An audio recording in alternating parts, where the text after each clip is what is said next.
Thank you so much. Thank you so much. Welcome back again. Continuing the conversation on artificial intelligence, as we promised, we would get back, and here we are.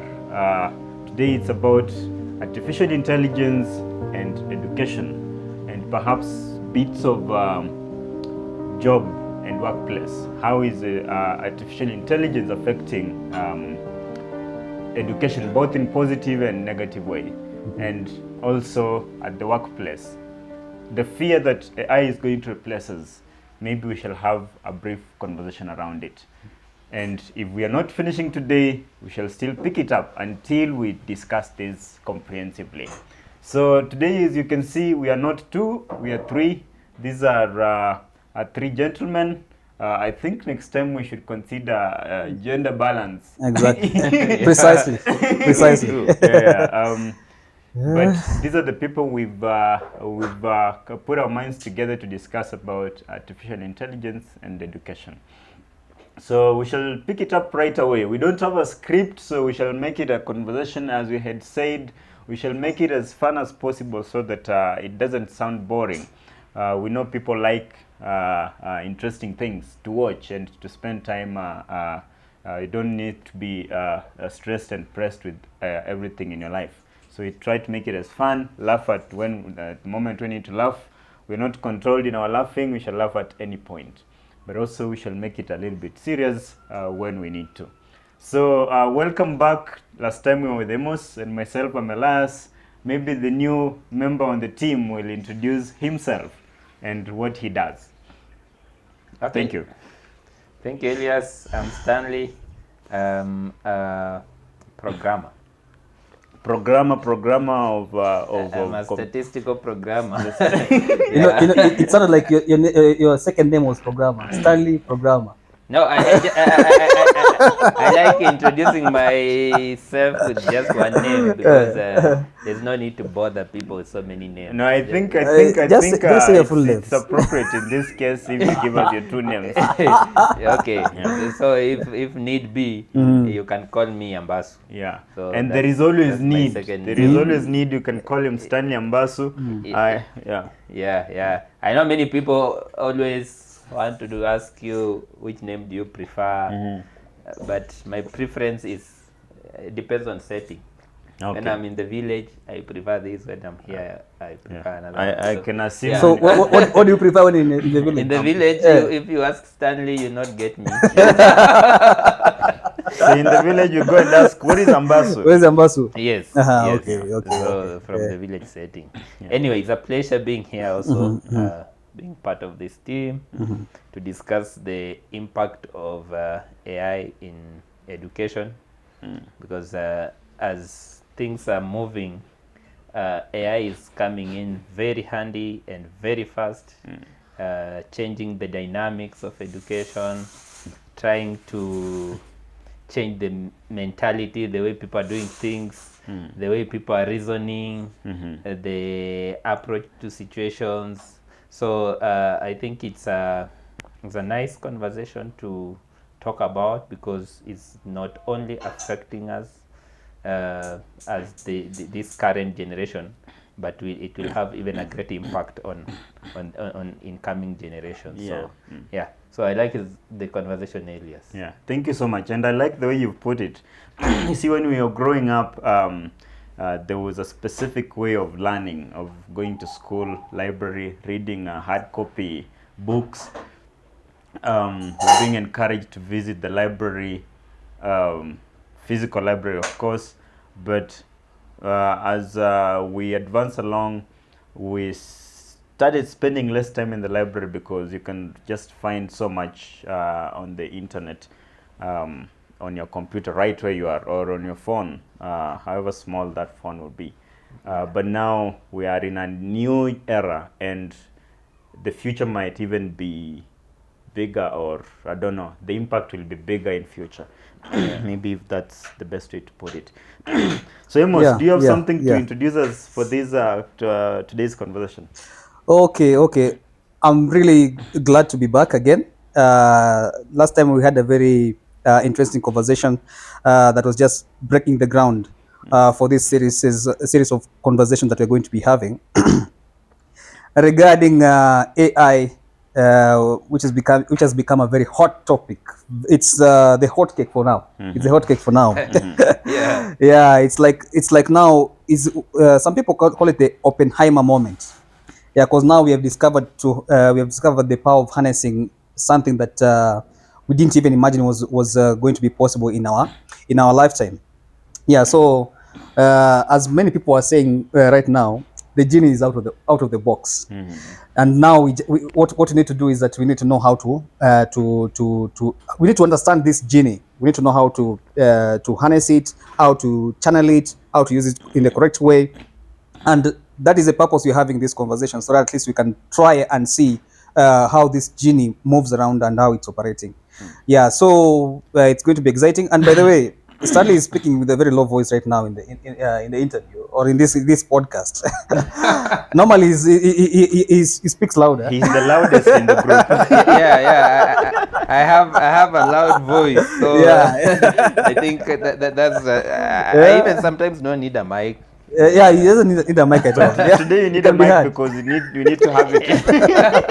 We need to have it in our video clearly. Exactly. Yeah, but anyway, I think also through the introduction of Stanley and what we have added is like you've already introduced the discussion which we are already planning to have today.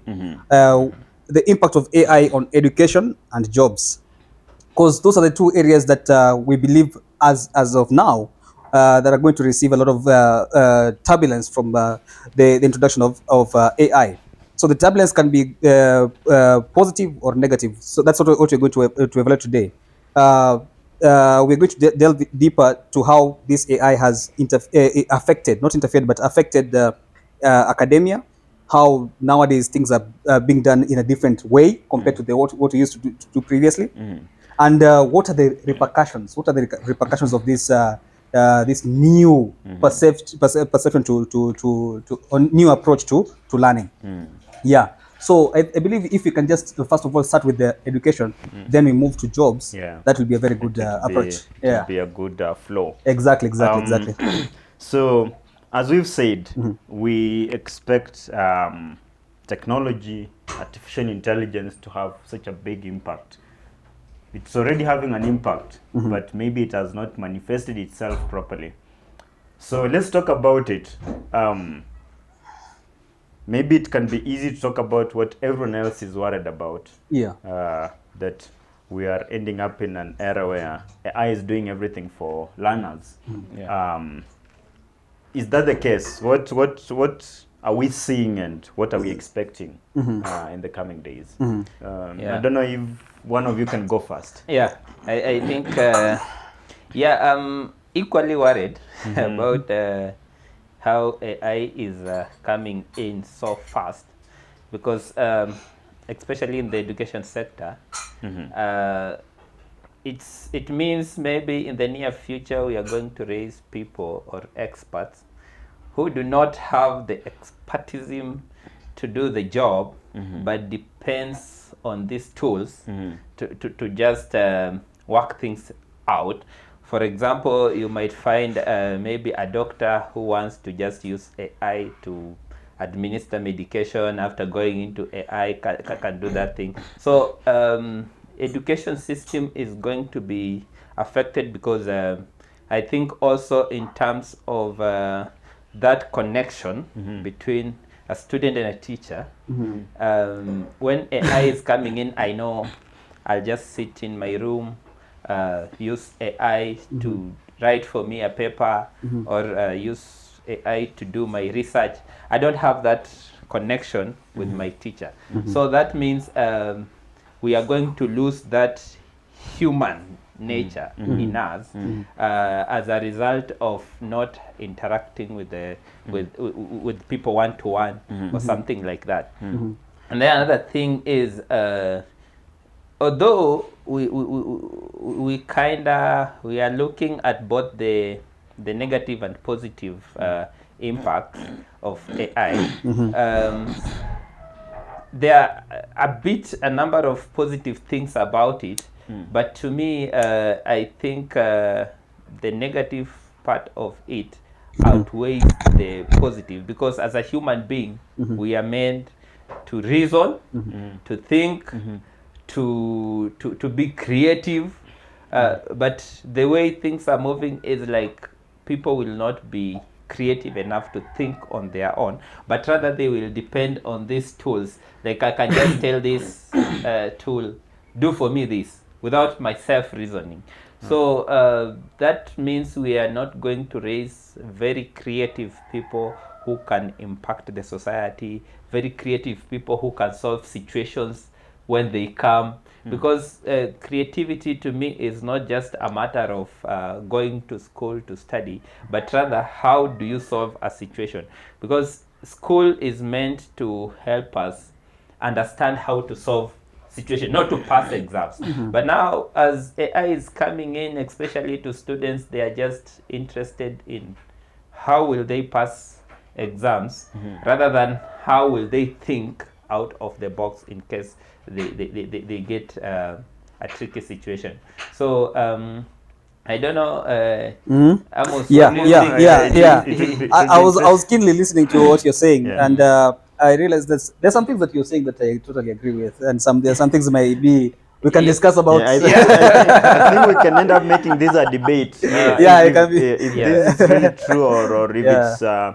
if it's just fear Yeah. of, Yeah. of what we are not aware of, fear of uncertainty. Exactly. Yeah, yeah. Yeah. But when it comes to academia, there's this process which we call learning. Learning is a very crucial process when it comes to academia.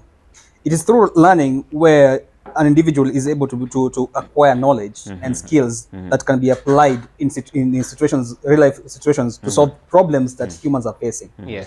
And this process is usually not an easy one. Sometimes you can have simple things that you can learn about, but in most cases, the process of moving from let's say like from kindergarten all the way to campus, it's a journey that takes years. It takes years to move all those stages, and the aim of this process is for you to acquire a certain set of skills and knowledge that can help you to tackle specific problems in this world. So what AI is doing, from my perspective, it's like it's now sort of like nullifying this process for humans, because what you have worked on, like us, what you have worked on to acquire for all these years, this thing can just figure out within seconds. It does not require all that time. So I think the best way you can approach this discourse is now just trying first of all to evaluate what AI is doing in academia. Then we look at the merits and the demerits of those ones. I don't know if that makes sense. I think that makes sense. And when you're talking about the whole journey of acquiring the knowledge that we have currently, is it justified to spend all that time to kind of acquire, to learn the knowledge that we have right now? I think we all agree that along the way we've learned things that we don't apply in life. That's a very valid question. That's a very valid question. Now, if there is a tool that is coming on the way to kind of cut the process, should we blame it or should we be afraid of it? Yeah. Now, my question is like, what will be the significance of what will be the meaning of life to humans if you take away something that has really occupied the human life for most of their existence. So if you take it away, what is the impact? What impact is it going to have on humans? Because before we entered into this era where we had schools and all the and whatnots, people used to live a very different life, where we used to live in let's say like working in fields and stuff like that. So are you telling us we go to work in fields? So that's what I really want to understand from that perspective. Yeah. I think what Elias is saying, like, should we be worried that this thing is coming and distorting the process people go through, maybe in terms of education?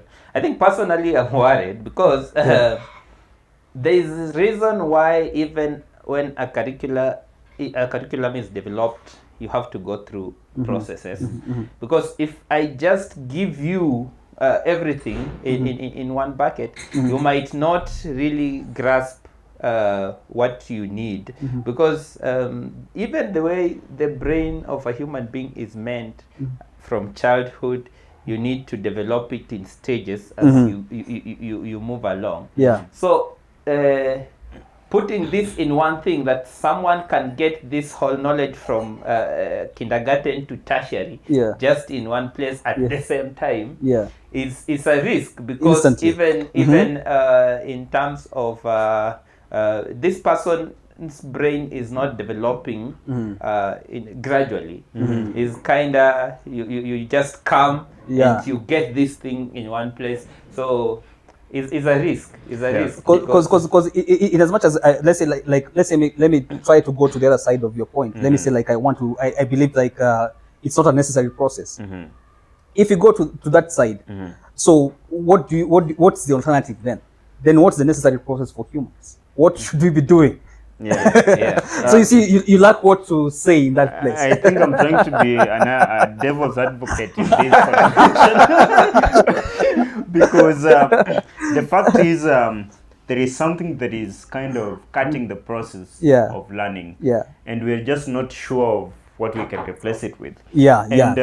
And now that maybe takes us to a point that I was reading. I was reading a paper on the UNESCO policy paper, kind of the paper that needs to guide policymakers on how to use AI in education, or how to integrate both. Yeah. So they are asking two fundamental questions. First of all, how should we conduct our education to be able to use AI appropriately, Yeah. ethically, in a right way, that I'll not gain education To cheat to your way. cheat the Yeah. process. Yeah. Yeah. And then the other side of the question is how can we leverage AI to improve the quality of education? Yeah. So those are two important questions that I think if we delve into them comprehensively, then we shall have we shall start to take away the fears of AI is affecting the education. We shall start to talk about AI can be used to improve the quality of education. If I did not like the paper by UNESCO really because it was more of equity. They are delving into how can AI help women and then girls and disadvantaged groups. Yet we are yet to address the big problem of improving the quality of education, or how we can use. You can harness it. Harness for it good. to improve. Yeah. So it is another conversation we can have another day. Hold that thought. Hold that thought. Welcome back. We were talking about trying to take away the fears. How can we leverage AI to improve the quality of education, or how can we conduct our education that we are able to use AI ethically? So it's two sides of the coin. I don't know if there's any ideas, and then we can pick it up from there. Sure. Like if I take a quick example, is as you may know, I was talking about the UNESCO paper. They try to already classify the third world countries or the emerging markets. And when we get to that level, we are talking about those areas where we don't have sufficient teachers. Yeah. We have some remote areas, as we've seen during flooding, teachers are running in water. Mwalimu wa mathematics. Mwalimu wa mathematics must get to school even if it's flooding. So should we celebrate that we can use AI to develop robots that can in turn go to a classroom in a remote place somewhere and teach students? So maybe just to go to your point earlier, are you talking about us leveraging on AI here in Kenya in those remote areas, or world globally? I think we start locally. It's always good to start in your own house. You can't claim that you're solving the world. Charity begins at home. You can't claim to be solving the world problems when your own home is You cannot in solve. tatters. Exactly. The reason why I ask that is because in as much as I like your point about how we can leverage on AI to improve education, or looking at the positive side to improve education, but again, it is expensive.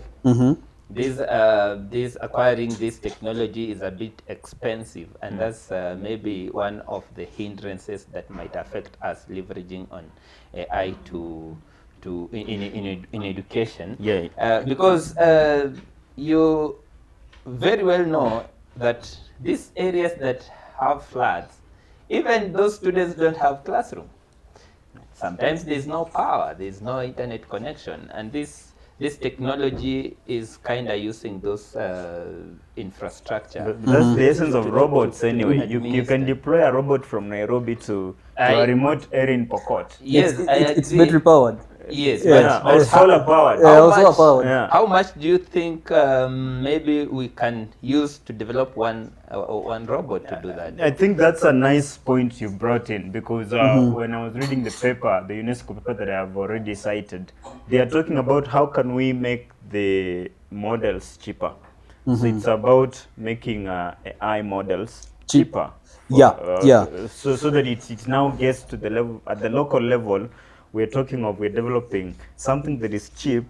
If you take an example of a drone can carry exam papers from Nairobi to some remote areas. That's the positive side of AI. But also the negative side of it now carrying the robot, it is completely destroying that relationship that me and you can have, that one-on-one relationship, the human relationship that AI might not have. I don't know if this AI thing, I don't know how that robot works very well, but I don't know, does it have that human thing that I can reason with you and you understand my problems even just by looking at me? I'm not okay. I think we're still in the phase of development where robots will start to kind of internalize the emotions and reason with you. But now, when we get there, before we get there, I mean, when we get to the level, or if they're already being developed, where we can develop AI tools or robots that can have emotions and can sympathize with those people who are not having food to eat. Yeah. That's another level. But now,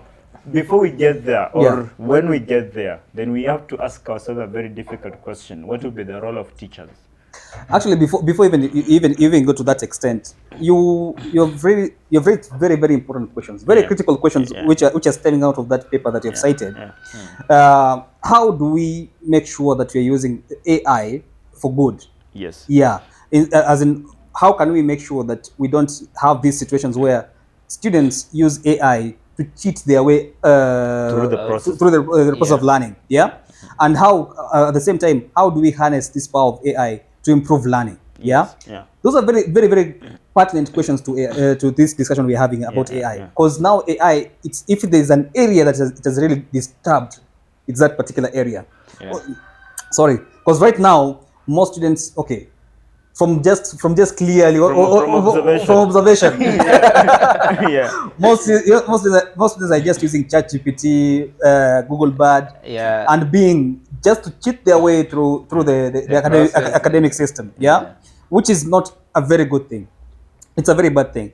Now, there are many people who are concerned about this, and the people that need to be concerned about this so much are the common people down here.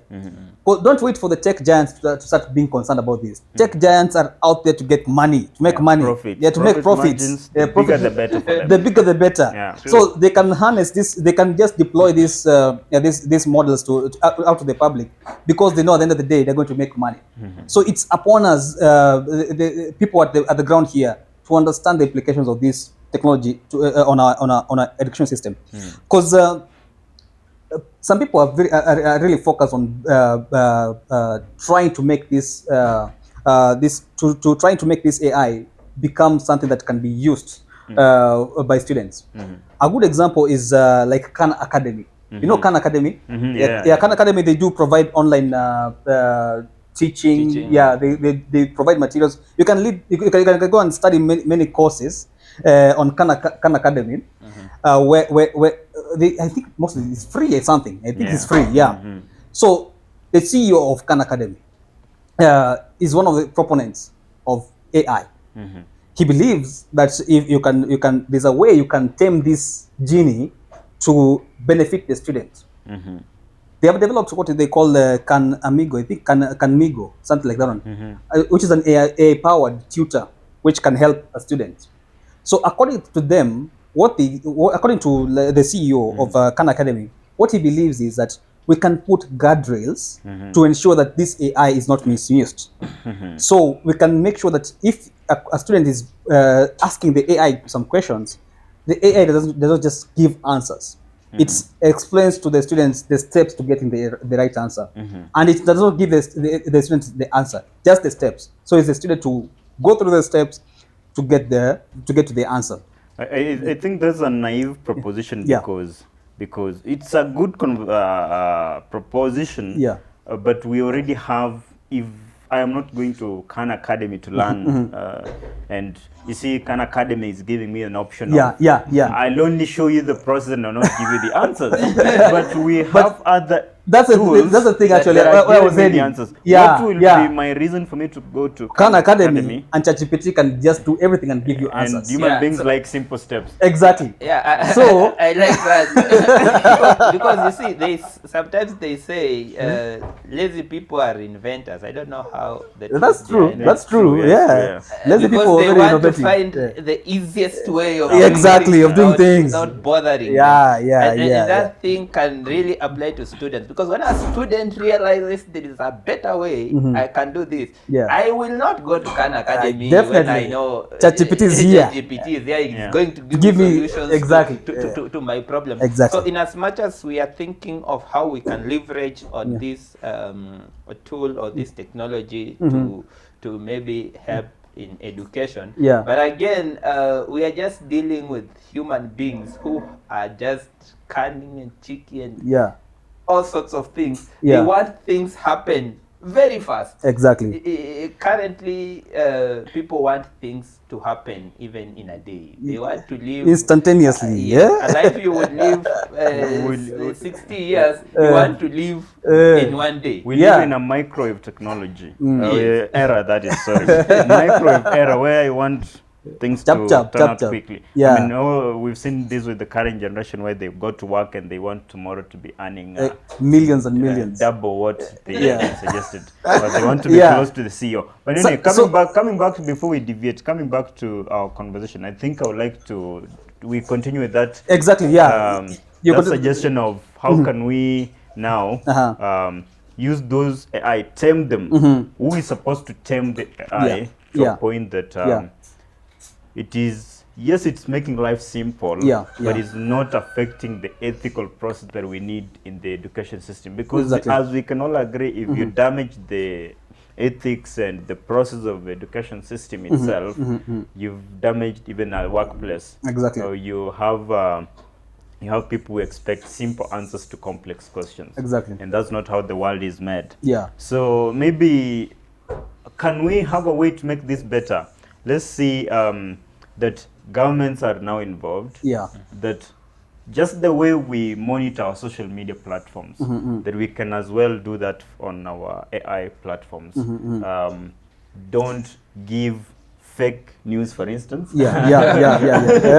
Don't give my child wrong information about biology. Yeah. Because they're going to make their own wrong decisions. Yeah. On what they have learned. Yeah. So I don't know if there is other thing you can mention about the process you're trying to suggest or suggested by the CEO of Khan. Yeah, so setting up these guardrails can really go a long way to limiting misuse of AI. Yeah, so the only benefit that we can be proud of right now, or we can just enjoy for this moment regarding AI, is that the companies that are running this, they're owning these AI models, or there are centers which are capable of holding these models or running these models, are very few. So that's the advantage we're having right now. They're very few. So which means if you start putting on the guardrails, it's easy because you have few companies which are in charge of this these models. So, but the problem is, you remember early in the discussion, you mentioned that people are looking for ways of making these models lighter. Yeah. So if the models become lighter, if my computer here can run these models perfectly. Using those large language models, it's possible for me now to design it, To develop anything. to develop an AI that is going to benefit me. It can be in a malicious way or in a positive way. So when you improve this technology to make it more accessible to own these models, it's going to be also a very risky business. So as of now, it's easy to put on these guardrails, which can help mitigate these problems which you're having right now of people misusing AI.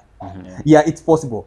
But now, you know what? If US puts the guardrails, will China do that? That's a question now. Because you see, as you've mentioned, if you look at Facebook and Instagram, there's a lot of censorship going on there. Yeah. But can you say the same thing about TikTok? No. That's the thing now.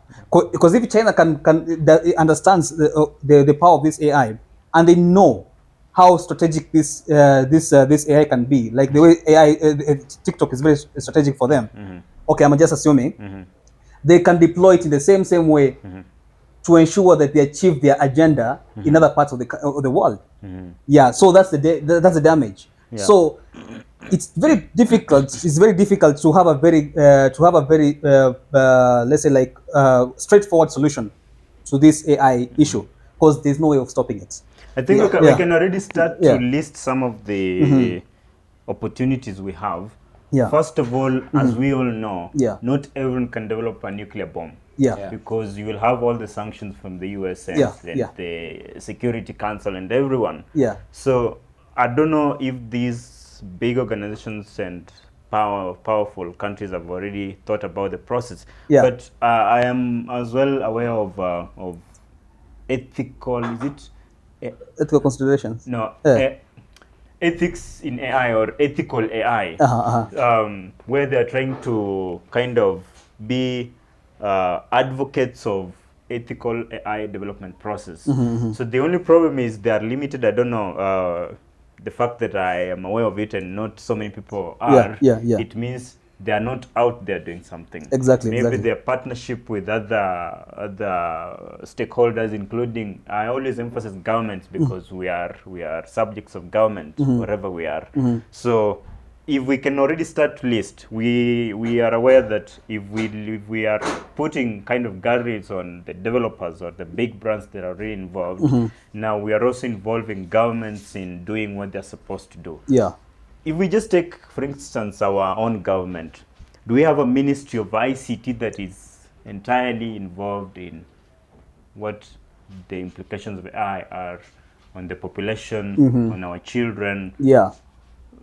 Anything you want to think about? Yeah. We are already talking about AI in medicine, where we are in a phase where a robot will be developed and it will be able to do an operation. Yeah. That's why I was about to come to the conversation Stanley was mentioning about robots. That if we can have people who are just going through the process and let's say, even if it's your doctor or your surgeon, they don't need to operate you. They give instructions to a robot to operate on you. Are we supposed to be worried about that, or we should celebrate that that machine will be more precise in the operation than than a human being? So what I'm trying to say, the bottom line is, if we can start to call out, let's say, our governments, we need them to be aware that this thing is already happening. It's not a future endeavor that we're looking into, but it's already happening. They need to be aware that when tools are developing and the AI machines are developing, or whichever thing, robots, the US will develop in their own context. Exactly. They are aware of their own problems. But ours, our problems of going to some remote areas to deliver exam papers, It's are ours. Yeah. Yes. So we need to think about ourselves first. That's why I said we need to address our own internal problems before we go to the world. Exactly. Yeah. Stanley, I see you want to add something. I agree with you, because putting guardrails will heavily involve government, because I think government has all the power to put guardrails on what its citizens are consuming. But again, the same people who put guardrails are the same people who hack the same systems. I don't know. Even the same AI can still hack the same system. It's kind of a tricky situation. Yeah. But all the same, I think I don't know if introducing this topic as a topic in learning institutions to enlighten people on some of the effects of this AI, how AI works, and maybe why you should not over rely on AI, such kind of things in institutions. I don't know if it will help students to deviate a little bit from depending on this AI thing. But Stanley, you're forgetting one thing that you mentioned earlier. If somebody sees a shortcut, they'll just take it. Yeah, they'll just take it. I think this takes me to one of something I saw someone had posted on social media, that I think the following subjects should be mandatory to learners. Maybe I just respond to the questions that you had raised, and also following up with the comments that Stano had put across. Yeah, so you tried to give a comparison between nuclear bombs or just nuclear energy, weapons, and AI. In as much as those two discoveries can be compared, there's some other aspects that are very hard to compare, because when it comes to the development of nuclear, nuclear is a very developing it is a very expensive process, very costly. It requires a lot of capital to be able to materialize or actualize the idea of harnessing nuclear technology. You can see it from other countries which are right now investing in nuclear technology. But when you look at now AI, like a company like OpenAI, do you know how many workers working at OpenAI right now?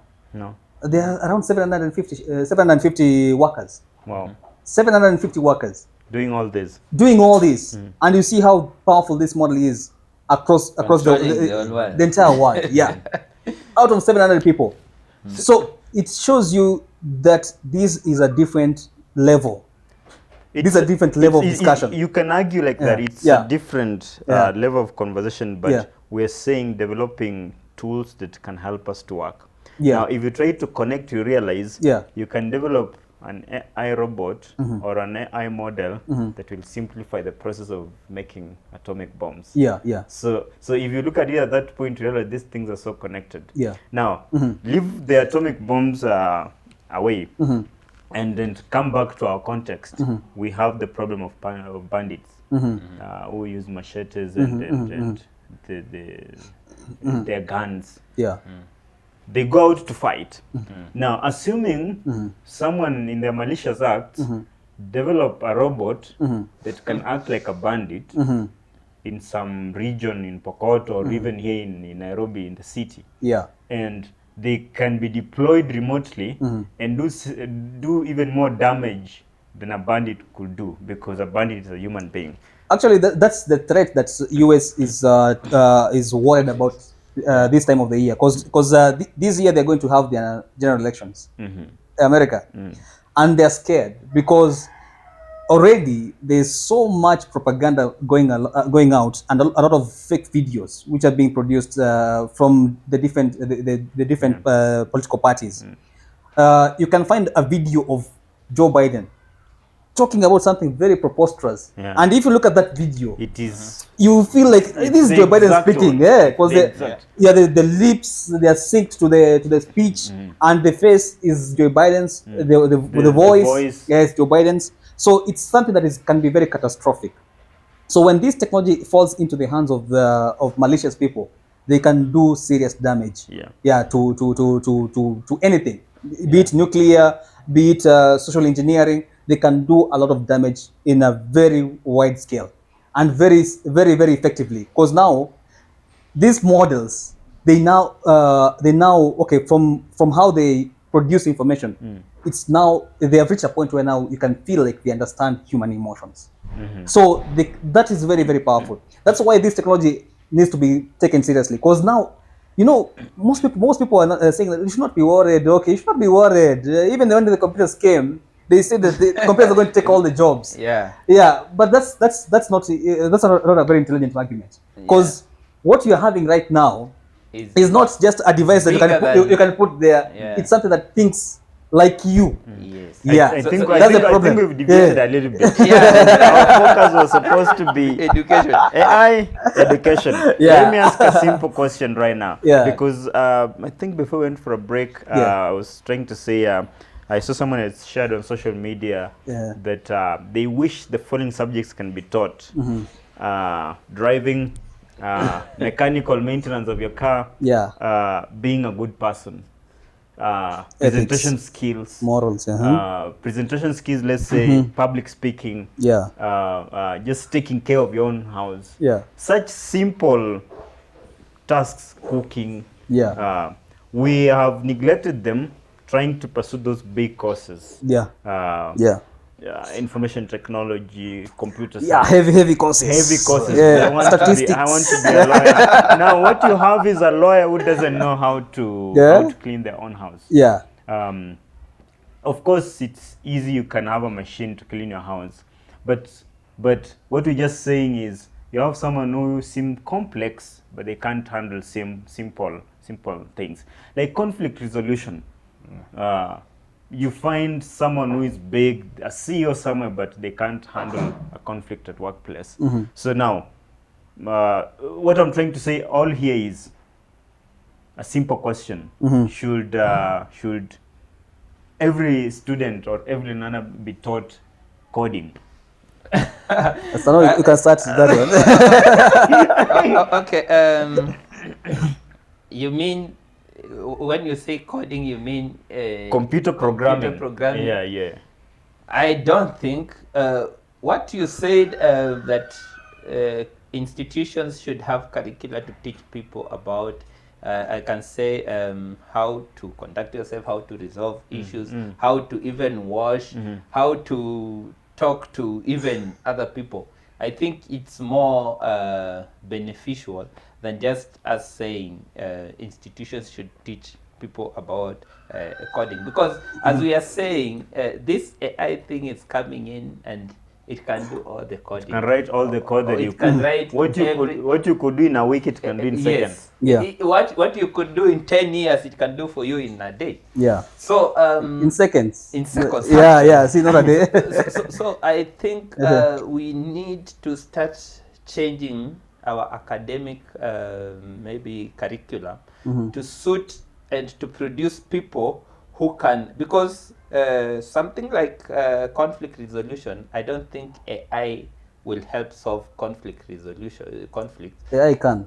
But on human level, This thing is a beast, I tell you. I'm speaking from perspective where there's a conflict between you and Elias, and we need to solve. I don't think AI can. It feels better if a third human being comes and say, "You see, you guys are rolling over here. Yes, we can do this." But if a machine comes and starts to reason with us, it will feel different. Yeah, It will feel different, definitely. and maybe it will be somehow biased in a way. I don't know. No, I because- think a human being will be more biased than a machine. I'm saying that because you see, I can see, yes, you have a mistake, but I want to make you understand Amos so that we have that collaborative relationship. You see, a machine will be using a Logical approach. Logical approach. Yes, So Yeah. it will- which might not Yeah. help solve that problem because as a human being, you need to read. yeah. No, This I guy- get Stanley's, Yeah. Stanley's point. This Yeah. guy Yeah. can think like this. So the temper of Elias is different from the temper of Amos. A machine might, yes, you say that we are going to a level where we'll have AI machines which can read your emotions and such kind of stuff, but it will only tell you facts. It will not help like solve the problem amicably. You're trying to say it will not use lies to solve a conflict. It's not life, it's wisdom. It's wisdom in a way because even in conflict resolutions, if you go with a lot of intelligence, you might not You solve become any- irrelevant. Yes, you need Actually, you need wisdom. like what you're having right now in Gaza and Israel. You cannot take AI to solve that problem. Yes, That's a very complicated situation that only requires human beings to sit down Together and solve talk. that case. Yeah. But on the issue of teaching our students coding, my question is very simple. What's the point?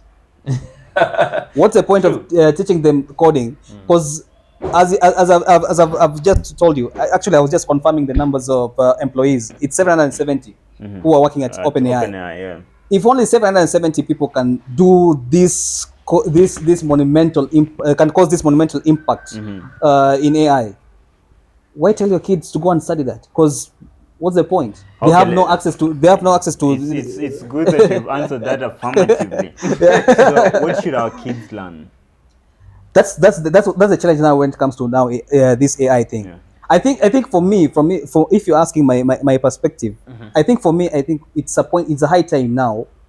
First of all, we have to agree that AI is here. It is. And it's here, and probably it's not going anywhere. Yeah. In fact, it's going to be getting better and better every day. Yeah. We have seen what has happened to ChatGPT. Yeah. Last year we were talking about ChatGPT 3.5. Yeah. Now we're talking about ChatGPT 4, and this year possibly 5 is going to come, and it's getting way smarter even than lawyers. Yeah. So what we need to look at from my perspective is that we have an agreement that this thing is here, and already we know how to develop it. Even if it goes, we can develop it again, and the next thing is now for us to redefine what is called education or it's called learning. We have to redefine it, because if you are going to stick with what we have been used to all along, then it shatters in front of AI. It's totally a useless quest. Telling a young child that if they study so hard, they're going to become somebody in future. It's sincerely that's going to be a very useless thing to tell a child. Yeah. When they know already they are friends. Yeah. Or even even their parents are using this AI to do things, and so it might not help. Besides that one, with the pace of the development of AI, by the time that child who is 3 years old, by the time that child is 18 years, just imagine what will have happened in the marketplace. Will have emerged and gone away, and new coming in. Exactly, and most of the jobs that right now we are so proud of will be totally forgotten. Wow. Totally forgotten. So it's a very pointless cause to start saying that we stick with this traditional structure of education. So it's for us now to change it now, and now redefine a different approach to this one. Yeah. So I think we need a whole conversation on how should we redefine and just come up with a new way of teaching. Curriculum. I don't know if we should even call it curriculum. Just the entire process of education. Yeah. We need a new one. We need a new one. Literally, because if someone was studying to be an IT expert, I don't know how that looks for them. As we know, data analysts, we can insert data in some AI tool, and it gives you very nice visualizations. Yeah. So why should someone go to school for 4 years to learn to be a data analyst in the end? So this sounds like we need to clear our minds, reboot. Totally. Reboot, come back. Because I was also asking the question about what is the role of a teacher. When you are rebooting the system of education, this will also mean involving the teachers. Yeah. Because if currently some teachers not aware that ChatGPT students can get answers from ChatGPT, Bard, or any other, then it's a problem because they're being left behind. Yeah. They're not aware, and we can't blame them because they're not IT experts, or they are not AI experts, or they're not obliged to know everything that is developing in the AI sector. Yeah. But they're being affected directly. So what will be the role of a teacher then? Would there be a teacher? Yeah. I think the role of a teacher is kind of going to be displaced completely, because what a teacher can do, basically, that AI thing can do you 10 times better. You can find a tutor who doesn't get tired. and even let's say even let me just say from maybe even a bank perspective, Mhm. a work that was done by maybe 15 people in a bank Yeah. can be done by only One person. one person or one robot. So this is going to be to displace so many people. Teachers will not have anything to teach the students because already, if I know this information is already Available here. why am I going to class? Yeah. I don't need to go to class. And that's now brings back our questions of now raising someone who just depends on the maybe on certain tool to do everything for them. So I think revamping this education system will mean we teach people the soft skills you said. We teach them how how to even be obedient, because sometimes you see people will tend to gain a lot of knowledge, but they don't have those soft skills in them. I think when you're talking, I'm trying to connect the points. If the role of a teacher is being replaced, and it just come to my mind that it's not being replaced. We're talking of how can we use AI to make to improve the quality of education. Again, at the same time, how can we use education that we are using? It is teaching us how to use AI in an ethical manner, and I think that will be the role of a teacher, because now that information is too much, a teacher will be showing you. You see, you can do 1 + 1, and then you get 2. But a learner already got that information yesterday when they were checking something online, or when they were interacting with the AI tool. So they are kind of ahead of the teacher. So I think the role of a teacher should be to teach a learner how to learn. Let me just come back to your point before I forget. You said initially here that why don't we deploy even these robots in those areas that have floods to teach those students? That's another function of AI. Yeah, but now where will be the teacher in this case? That's what I'm trying to say. A teacher should be able to help a learner learn, teaching someone how to learn appropriately.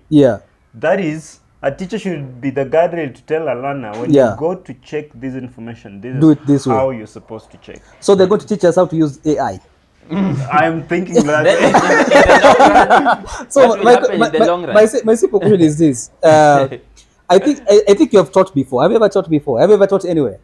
Yeah, I've taught before. I've been in a high school to teach for a term. I know Stano has taught. I've taught before. So just imagine that you're going to class to tell people, okay, you type it this way, don't type the other way. Okay, that's good. Like literally. How are you helping? Even if you don't feel like you're helping. Because a teacher wants to go to class, and then you find this. When you go to class, you want to find these students who are beaming with the joy of getting some new information.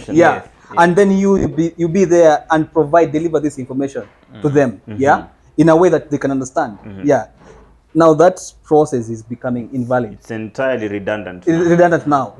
So like, how will the joy of doing teaching be there? And do we even require many teachers? Because let's say like the reason we have teachers is because we have like many teachers in schools is because we have different subjects.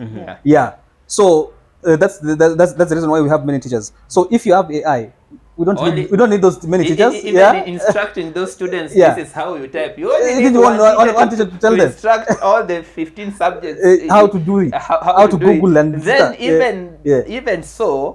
For how long are you going to instruct them do this? It's not going to take long. Because if you teach them like prompt engineering, once they know how to prompt these AI tools, then your job is done. Even other information, this AI will just deliver to them. Exactly. Some information that they just need to know. It's this thing we call machine learning. You see, when I'm using this tool, it is learning my mind. It is learning what I'm studying. So it will still even prompt other information that it feels like I need. You need to know. I need to know even what the teacher cannot even do. Cannot even. And you see the good thing about this AI now if you customize it to the students, it can help the students, specific students with their own unique abilities and weaknesses. Yes. Something that the traditional teachers cannot even deliver.